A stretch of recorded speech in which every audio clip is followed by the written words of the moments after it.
Hi, I'm Marv. I'm one of the pastors here at Bethel, and we have a gorgeous day to have the sun outside. We've been waiting for it for a long time. Thankfully, the rain has stopped, and we pray that the sunshine's going to continue on so that the gardens and the farmers, things can dry out for them. As a pastor, I'm also a church leader, and in leadership, I've studied the area of change. That's been a large component of my ministry. Understanding the psychology of change, understanding the kinds of change, whether it's developmental or transitional or transformational change, understanding how I might be a change agent, how I might initiate change, also understanding how people respond to change. And so it's a large topic, but change has been a topic of conversation for centuries. It goes back all the way to some of the ancient Greek philosophers. They would sit around and they would discuss whether you could stand in the same river twice. Some maintained you could only get into the same river once, and they wondered about change. Heraclitus, the Greek philosopher, said that the only constant in life is change. Well, there is no doubt for most of us that this pandemic has brought about and forced transformational change. Radical change can be very disorienting. Example for me, traditionally in ministry, I might be trying to juggle 3 to 5 different things at a time. But in the midst of radical change, suddenly I need to be juggling a dozen items or more at a time. And in the midst of drastic changing, juggling like that, it can produce a sense of loss. And radical change can trigger great loss.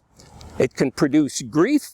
It can bring about depression, because the losses are very real. In our minds, we all realize that Bethel is, and will continue to be going through change. We may understand it with our heads, but processing it with our hearts may be something that is entirely different. Someone has said that the longest distance in the world is from one's head to one's heart. And I'm anticipating that transformational change will continue at Bethel going on into the future. And it means not only will activities change, but in some cases the very nature of Bethel, Bethel's character, the character of our worship community is also going to be changing. And that will certainly trigger a sense of loss and grief for you as well as for me. And I can assure you that, unfortunately, many things will be changing and will not be as they were pre-COVID. For many of us, that will be very discouraging, and it will be a huge disappointment. We'll experience the loss of the familiar, of the routine, of fellowship, community, and of connection.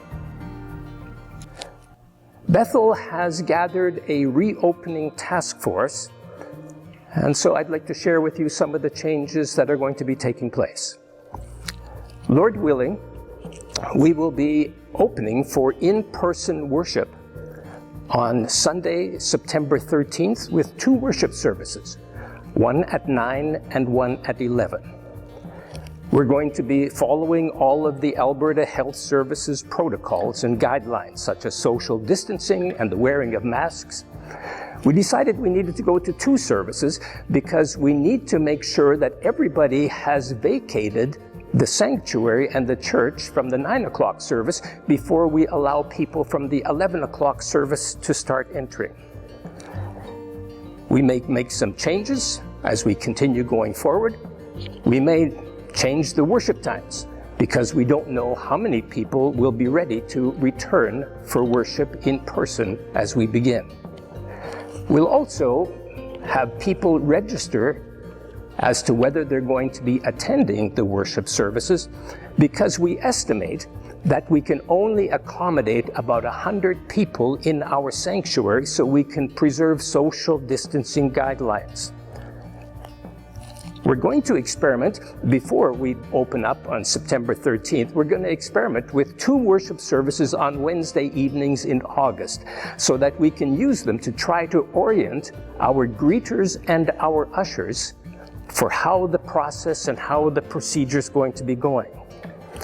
We're going to be putting together a video, Lord willing, in which you will be able to look at the video and you'll be able to see the process. You'll be able to see what is going to be happening and the process, the steps that you're going to be following as you enter here.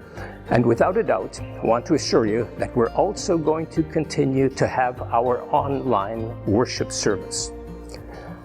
Now, I realize that there are some people in our worship community who are saying to themselves, why have we waited so long to start in-person worship? But we have other people who are also saying, why are we going so quickly? Why don't we wait a little bit longer? After prayerful deliberation, we're trusting God for the guidance as we go forward, and we invite you to stay tuned. We will be sending you more details as things start coming together. There are several other things that are important for us as we open for in-person. One of the things is the Lord's Supper. And if things work out, we will test that in one of our Wednesday evening services in August to see how that goes and what we need to note and how we proceed with that. In the meantime, we're also going to continue occasional online communion services, as well as if any of you wish to have in-person communion, you certainly are welcome to make an appointment with Pastor James, Pastor Matt, or myself, and we're willing to accommodate you. Regarding children's ministries on Sundays, confirmation and youth ministries, Roxanne and Michael are working on that, and details will follow. Regarding our groups and our organizations and reopening, our task force is putting together guidelines, and we're going to be contacting those who are the leaders of those groups and of those organizations.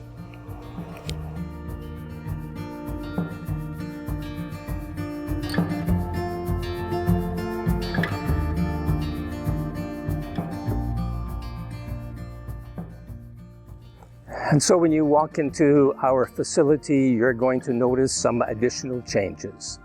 The cry room has been converted to a sound room so that we are able to use that for when we begin doing more of the streaming of our worship services. We're putting additional lighting into the sanctuary to also assist with the streaming of our worship services. Cameras are going to be installed in the sanctuary here for the streaming. We have ordered plexiglass, and that's going to be used at the offices, the doors, and we will also have plexiglass here for the musicians and for the vocalists. We will have touch-free hand sanitizers when you come into the doorway and throughout the worship facility and the church facility.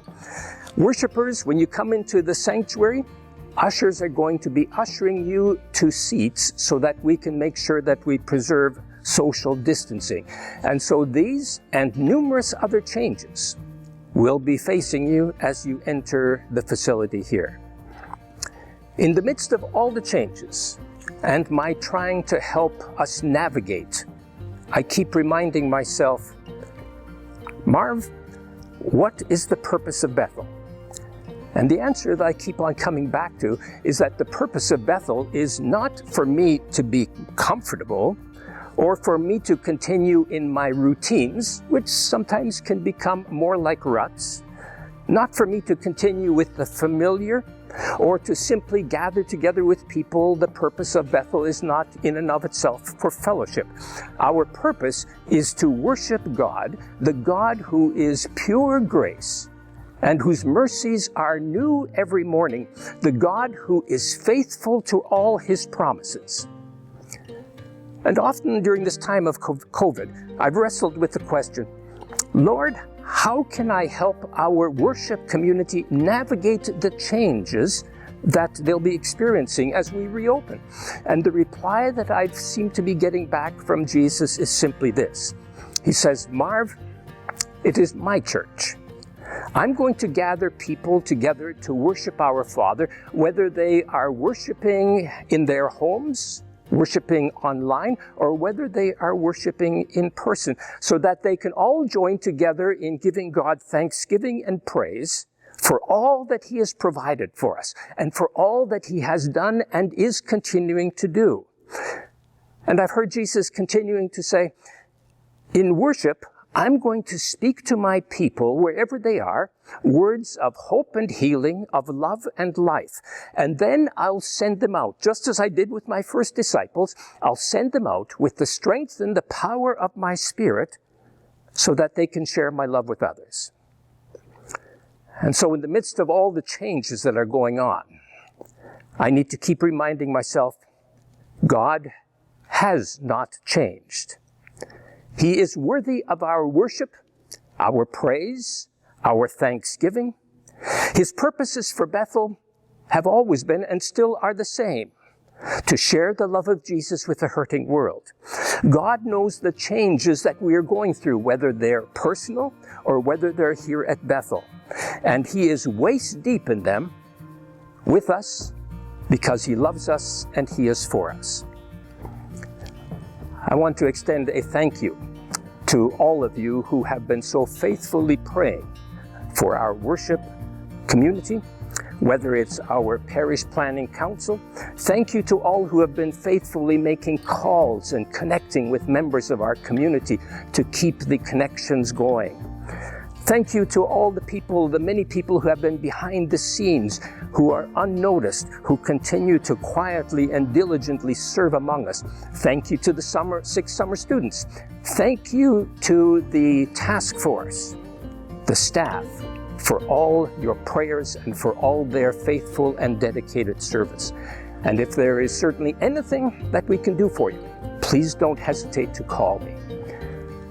If you want to get updates on what's happening and going on, I invite you to go to our website and to look at the COVID page. We will try to keep that up to date. And also this message that I have shared with you today, it will be on our website also. You can refer to it there. Thank you, and God's blessings be with you.